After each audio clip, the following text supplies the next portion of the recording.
I'd like to talk to you about menopause today. So menopause is a time in a woman's life when their reproductive system stops, and they're no longer able to conceive or have children. So I think a lot of women are confused about this because we don't talk about menopause. So what I like to try and do is help you to understand maybe where you're at, what to expect, and actually all the different things that you can do to support yourself going through this transitional period. So menopause is technically actually only one day, and it's a day when a woman hasn't had a period for 12 months. Up until that point, it's called perimenopause. So perimenopause can actually go on for maybe 8 to 10 years. And this is a time when a woman's menstrual cycle changes. So maybe she was every 26 or 28 days throughout her adult life. And then suddenly things start to change. So it might go 28, 29 or 30 or 14 days. And we start to get some irregularities. So quite often, initially, these are overlooked and not even noticed. But what I'd recommend is if you're of an age that you think you might be perimenopausal, is to download an app on your phone, they're all free, and start tracking when your periods are. So, as I said, this can happen at any time, often in your mid to late 40s, and that would be quite a normal time for perimenopause to start. Some of these symptoms can be quite severe as we get closer to menopause, and these can be, tricky to navigate and sometimes embarrassing. So this is definitely where I'd suggest, finding someone to talk to, speaking to your GP maybe, and there's lots of information now out there on social media, but I hope to help you with some of those questions. So menopause typically happens at around the age of 51, 52, but that's not for everyone. So we can have premature menopause, and for some women, this is as early as in their, teens and 20s. So this is a medical problem, and they will need support going through that. Surgical menopause is something that when we've had certain types of surgery or medical treatment, that catapults us into menopause. And often this is seen as a side effect and potentially not even really addressed. So many women with a cancer diagnosis, they'll be having their treatment, having chemotherapy, having surgery, and menopause will be a side effect and will be often overlooked. But as you can imagine, going through both at the same time could be really, really stressful. So, common symptoms of menopause is not just hot flushes, and I see lots of women coming in with increased anxiety, maybe palpitations, panic attacks, feeling really unclear and forgetful, actually some even thinking that they've got early onset dementia. So when you come and say, well, actually, do you think you might be in perimenopause? They go, oh, I didn't realise it could be that as well. So it's not just hot flushes. Our metabolism does tend to change. So more women are prone to hold a bit more weight around their middle. And certainly things that you used to do, whether it was diet or lifestyle changes to manage your weight, might not work in quite the same way. So we would need to readdress things. Sometimes dry skin, itchy feelings on the skin, loss of libido, muscle aches and pains. These are all other common symptoms. So we can support this, and it can be done naturally or through things like HRT through your doctor. Obviously, my background is in nutrition and holistic health, so I will always try and support a woman to look at their health and well-being and take control of that naturally where possible, but sometimes we do need extra support. Some simple things to help you would be to start wearing extra layers. So you can peel those off. Things like cardigans and scarves can be really helpful. Natural fibres to allow the body to breathe easily.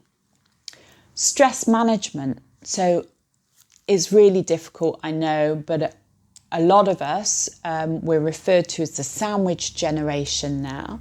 So women in their 50s, and we might have older parents that we're now starting to take care of a little bit more, and potentially teenage kids. So we're squished in the middle, and then we've got caring roles on top of that. So stress is a really big factor here. And if you are suffering from hot flushes, it can be really interesting to just step back and see if there's triggers for these. Other triggers would include alcohol, I'm afraid, and for some people it's spicy food and chocolate. So look and see if there's anything triggering your symptoms, because certain things will actually be making this worse. This is where mindfulness, breathing, meditation can be really important, but because we're so busy and we live such active lives, these can often be put on the back burner. So I'd really encourage you to take a moment to practice your deep breathing, to take part in maybe a different type of exercise like yoga or Pilates, which is very calming and grounding. For a lot of us, we've been in that sort of fight or flight, that stress state for many years, especially with a caring role.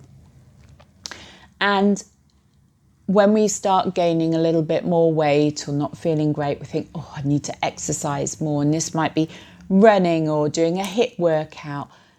Actually, some of these types of exercise are causing our body more stress.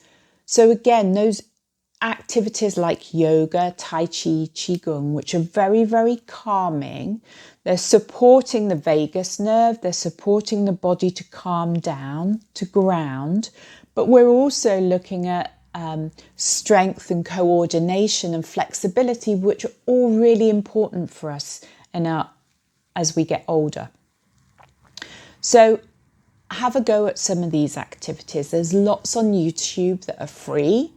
And you're really going to be supporting yourself there. Another thing with menopause is bone health. So as we stop producing as much estrogen through our ovaries, our adrenal glands there back us up with a weak version of estrogen. Obviously, if we've been stressed for many years, our adrenal glands might be a little bit fatigued in themselves. So again, we really need to prioritise our stress management here and look after ourselves. But a little bit of activity, whether it's walking, a little bit of impact is really important for our bone health as we get older. So estrogen is very important for our bones, but so are vitamins like vitamin D, magnesium, calcium, and vitamin K2, which we get through our dark green leafy veg. So we really want to prioritise looking after our bones, especially if we've got a family history of osteopenia, osteoporosis. Another aspect to think about in menopause is the liver. So our liver detoxifies everything, including our own hormones. So as we get older and we're going through menopause or perimenopause and our hormone levels are changing, we have three main hormones: estrogen, progesterone and testosterone. And I often liken this to Strictly Come Dancing. So when we're in our 20s or 30s, they all move seamlessly together.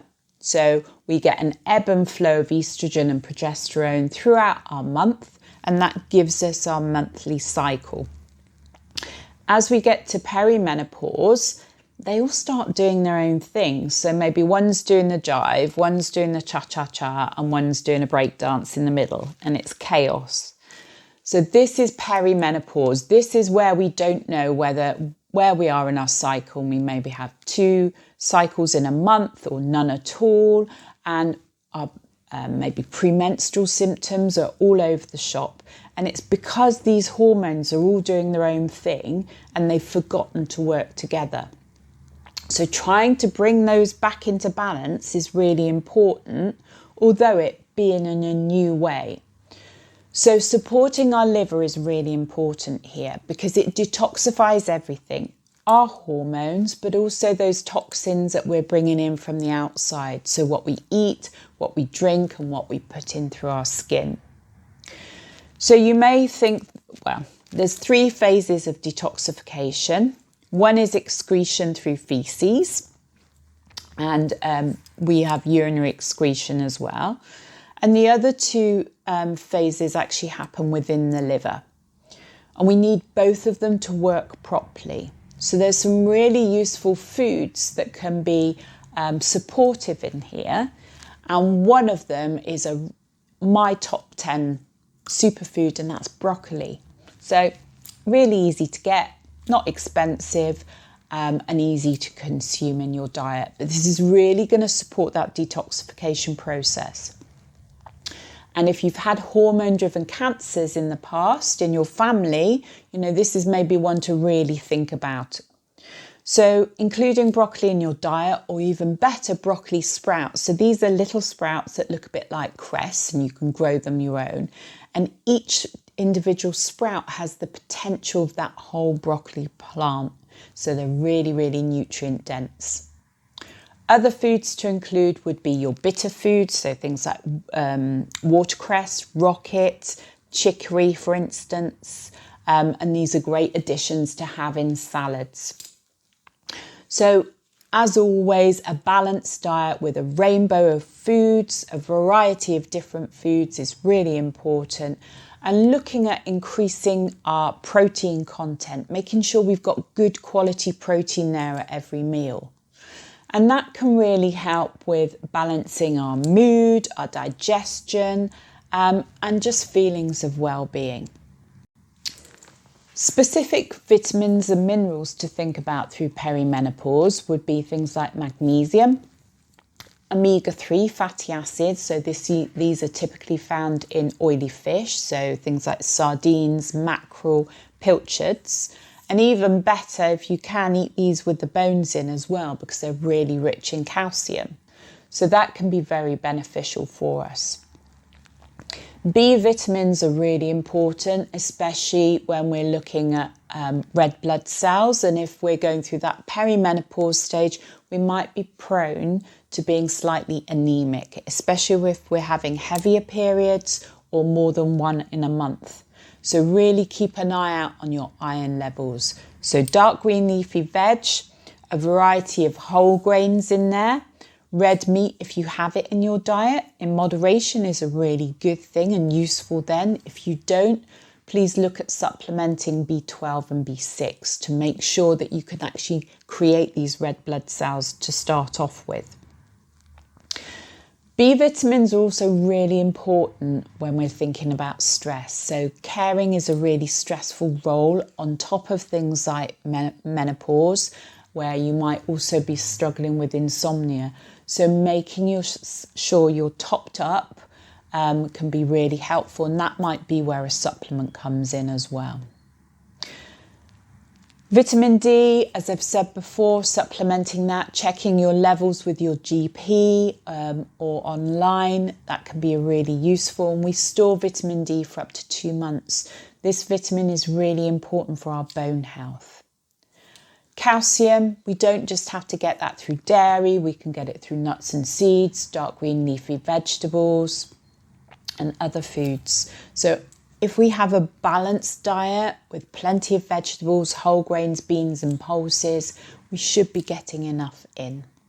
Other complementary therapies that might help you through menopause would be things like reflexology, acupuncture, shiatsu and massage.